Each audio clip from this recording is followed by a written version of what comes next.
এই আল্লাহর নিয়মিত আমাদের যে আহার যোগান, এই আল্লাহর ছায়ায় বাতাসে এখনো আমরা বেঁচে আছি, ওই আল্লাহর আশিকি, এই আল্লাহর গোলামেরা বান্দারা বসে থাকবে, এটা কোনোদিন হতে পারে না। এখন এখানে যে মুসলিমরা কিছু মুসলমান ব্যক্তি আছে, আমরা সন্তুষ্ট নয়।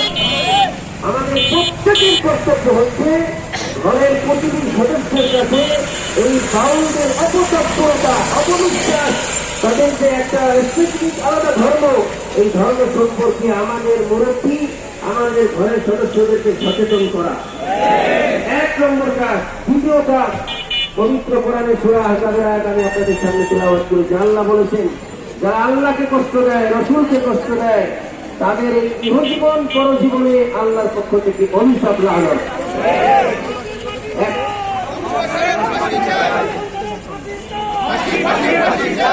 আবশ্যকীয় ভাবে অর্থ দাঁড়ায়, যারা এই বাউল আমল সরকারের সমর্থক, যারা তার সঙ্গ দেবে, সেই সকল রাজনীতিবিদ, সেই সকল উপদেষ্টা, সেই সকল প্রধান উপদেষ্টা যদি থাকে, তারাও ওই লানত এবং অভিশাপের তলে পড়বে। কাজেই প্রথমে আমরা আপনার কল্যাণকারী হয়ে অনুরোধ করব যে আপনি এই আমল সরকারের বিরুদ্ধে শক্ত অবস্থান গ্রহণ করে আপনি নিজে এবং গোটা জাতিকে আল্লাহর পক্ষ থেকে অভিশাপ থেকে আমাদেরকে রক্ষা করবেন। মুহুর্মুহুর্মুভাবে ভূমিকম্প হচ্ছে, আমরা আরো ভয় পেয়ে যাচ্ছি।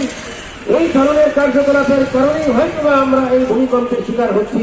আল্লাহ তাআলা আমাদেরকে হেফাজত করেন। দ্বিতীয় বক্তব্য, সামনে নির্বাচনের দামাদল বাজছে, কদিন পরে হয়তো নির্বাচনের ঘোষণা এসে যাবে।